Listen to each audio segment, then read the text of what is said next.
everyone, it's Max, and today I am here with my take on how to read Tamora Pierce's Tortall universe books. So, the Tortall universe is a very large universe that is comprised of many series, all written by Tamora Pierce. Now, the Tortall universe is basically a world that the main country, I think, that some of these series take place in is Tortall, but then there are a lot of different countries that are part of this grand scheme and grand story. The way that I like to read books, especially in kind of universe scenarios, is in chronological order of events. Not when the author writes a book, but when it takes place in the universe history. If you do not like to read it that way, then there are plenty of websites where you can find like people's other suggestions on how to read this. For a lot of these series, it doesn't actually matter when you read them. I've got a dog here. I've been like kind of fighting with her. I do apologize for her being in here, but she just cannot take not being the center of attention all the time. She just can't take it. The first series I'm going to talk about is the Becca Cooper trilogy, which consists of Terrier, Bloodhound, and Mastiff. And this is about a girl named Becca Cooper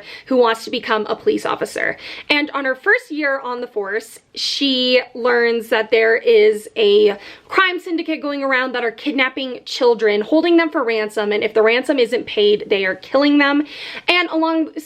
And then as well as that plotline, there is a plotline of this very rare opal being mined, and within that, a lot of people are dying. And Becca is a probie, which in this world they're called puppies, and she works with two senior officers, and they are trying to figure out what happened, especially because one of the children that was kidnapped is her best friend's, kidnapped and I believe murdered, was her best friend's son.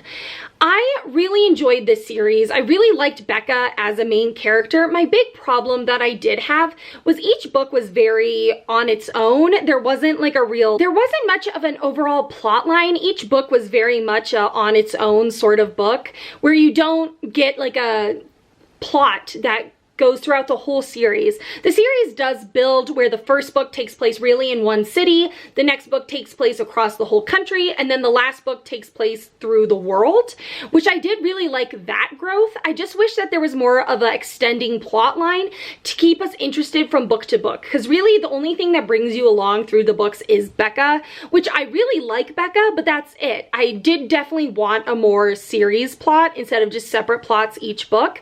I would have been more okay with this if it was like a continuous series of like just Becca Cooper adventures. That would have been fine, because that lends itself to kind of a standalone plot each book, where it's just like, you know, Becca Cooper being a police officer and fighting crime.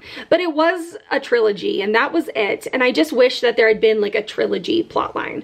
But overall, I did really like Becca, and this takes place 100 years before the events of the Alana series, and her grandson or great-grandson or something is George Cooper, who is one of the main characters in the Alana series. Now, the next two series could be read interchangeably, but I would suggest the Tempest and Slaughter series first. And this is about Numair, who is the main character, or one of the main characters in an upcoming series that I'm going to be talking about when he's young. And he is one of the strongest, if not the strongest, wizard of his generation. And this series chronicles him in the school to learn wizardry. He becomes a very good friend, basically best friend of a future king, as well as this girl who becomes a very famous like courtesan. That's probably the wrong word, but she's like a main person in that king's court. It's good. Only one book is out at the moment. I have not read the sequel. The sequel hasn't come out yet. So we've gotten one book, and it is kind of hard. This is why I suggest reading this series first, because, and this is something that I have an issue with a lot of times with prequels, is knowing where they end up. Like, and I'm just, you know, there are spoilers in this video. I do apologize, but one of the main characters in that series becomes one of the main villains in Numair's other series that he's in. And so knowing that makes it really hard to sympathize with this character and to like this character. So that's why I suggest reading Tempest and Slaughter before an upcoming series, just because of that, so that you can root for all of these characters and want good things for them and not know that one of them is going to be be a villain. The next series I recommend is Song of the Lioness. It is a quartet that follows Alana. She is a noble daughter, like a noble girl, a noble woman, but like she's not a woman yet. And her brother and she are about to be sent off to different boarding schools. Her brother's gonna be sent off to become a knight, and she's gonna be sent off to basically like a priory to learn religion and magic. But she does not want to learn magic, but her brother really does. And so she disguises herself as a boy and takes his place as a knight, and he goes to learn magic. Boys are allowed to learn magic, but girls are not allowed to learn to become knights. So she is Alan in this series. This is where George Cooper makes an appearance. He is there's kind of like a king of rogues, which is like that kind of run the underbelly of the whole city. That is George Cooper.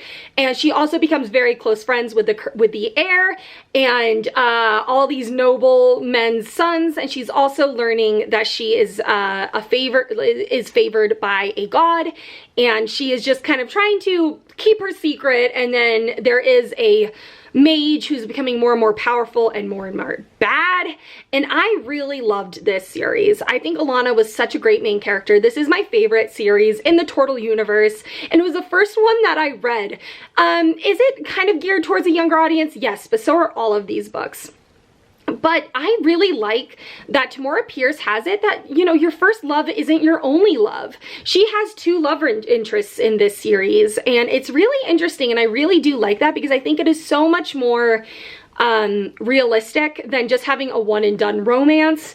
And this whole series chronicles her from the ages 11 to 18, I believe, and it's just so good. I love how Alana really comes into her own. She goes from never wanting to learn magic and being very uncomfortable with it to becoming really, really good with it, but still staying a knight and staying true to her roots and her heart. I liked the first two books a lot more than the last two books, even though the last two books are the ones that really have like the main series plot, which is like the exact opposite from what I was talking about with the Becca Cooper series.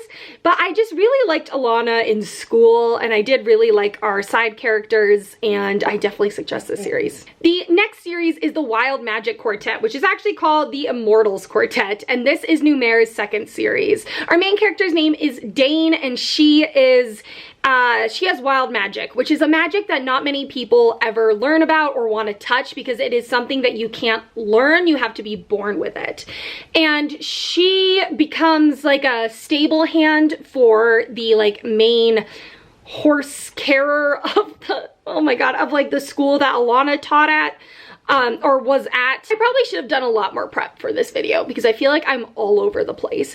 But the reason why I think this should come after the Song of the Lioness is because Alana is older in this series. She is a knight. She's not like in school. So chronologically, this series does come next. But Dane has this wild magic, and so Numera offers to teach her about it because she was never taught what this magic was.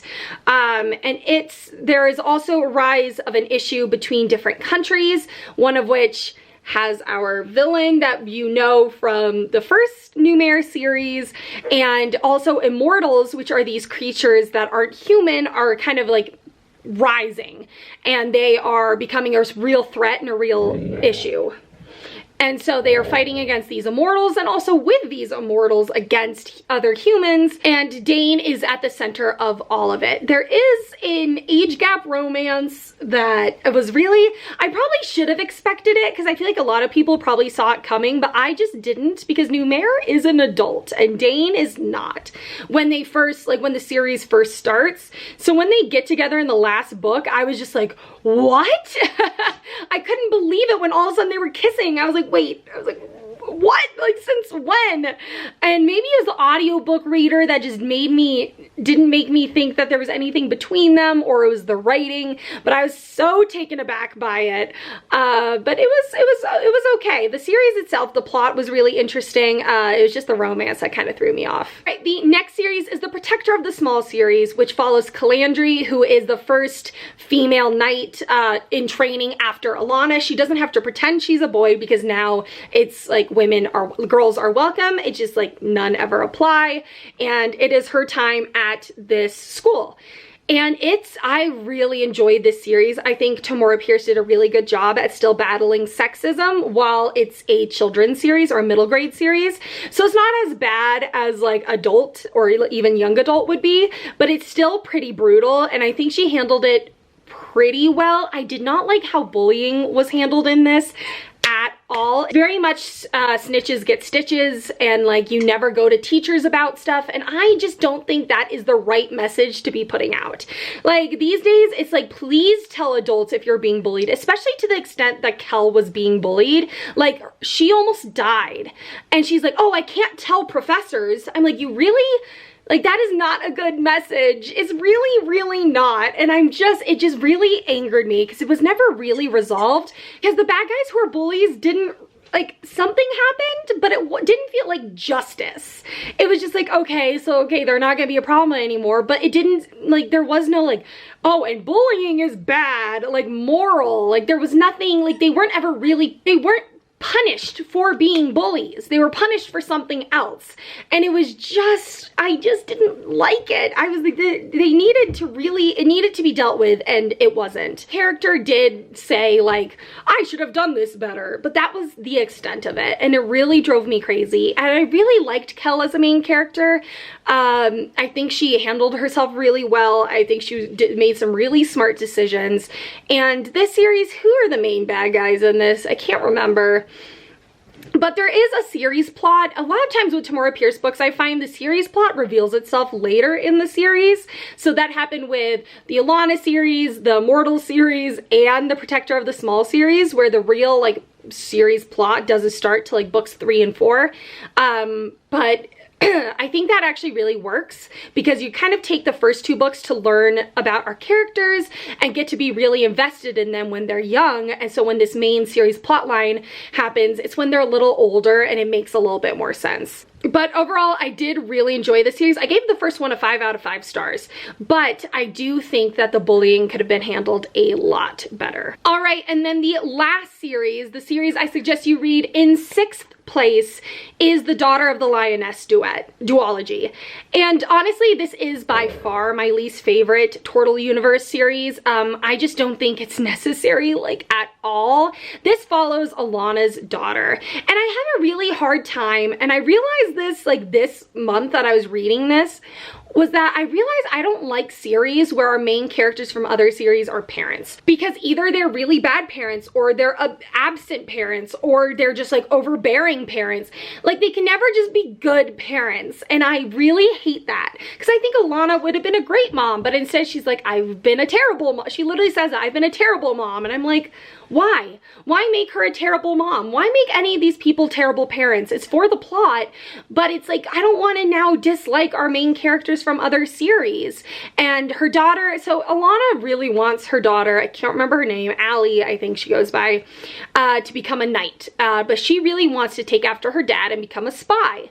And when her mom refuses and her dad says no, she runs away to visit someone and prove to her parents that she can like be an independent girl. Well, then she's kidnapped by slavers, and she is sold to this family, but then she is contacted by a god. It turns out it was all his plan, because she needs to protect these 2 girls, and it turns out these girls are the next in line for a certain throne if the current royal family dies. And they are natives to this country that the royal family right now is not native, and so that's why they could be next in line.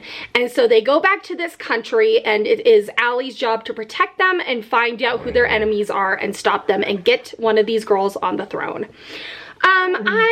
Yeah, it was okay. I thought the plot was very simple. I didn't like our main character. I thought she was a spoiled brat. She gets better, but also she gets worse in some ways, because of course she's the best spy. No one can be as good as her, even if they're much older and have been spies a lot longer. She calls all of her little spy network like her lambs and her babies. I'm like, you're 16. Like, you're a baby. Stop. Like, she's so condescending, and she's just the best of the best, and no one's better than her. And I just can't get into that. When that happens, like, yeah, her dad's a great spy, but she's 16. She's not been learning how to be a spy nearly as long as some of these other people. And I know she's God chosen happen, but still, like, stuff comes so easily to her, and it really, really shouldn't. And so she's annoying. The romance, I really didn't like the romance. I was really hoping that Tamora Pierce would do her usual, where it was that was one love interest, and then her love interest evolves to be someone else. That did not happen, and I just really didn't like it. I thought the person that they were trying to get to be queen was awful. She was such a spoiled little brat. I was like, she should at least be somewhat likable, but she really, really wasn't. And it was obvious then, like, who would actually end up being queen, because if she was to actually be queen, I think Tamora Pierce would have made her a lot more likable, but she just didn't. It ended just so easily. Honestly, the plot felt like it could have been one book, and just make it a little bit longer. Like, I'm pretty sure if I remember correctly, these books were like just over 300 pages. And so, like, make it one book and make it like 400 pages and be done. It just, yeah, was not my favorite, but that's why I have it last, because it really is unnecessary unless she writes more books in the Tortall universe that aren't Numaire's prequel series. Then it might come to, like, be important, but at the moment it is not. But that's it. That is my reading order for Tamora Pierce's Tortall universe. First, it is the Becca Cooper trilogy. Then it's the Numaire prequel series. Then is the Song of the Lioness, the Immortals, the Protector of the Small, and then the series The Daughter of the Lioness. All right, everyone, I hope you enjoyed. Please let me know down below if you have a different way that you suggest reading it and why, and I will see you soon with another video.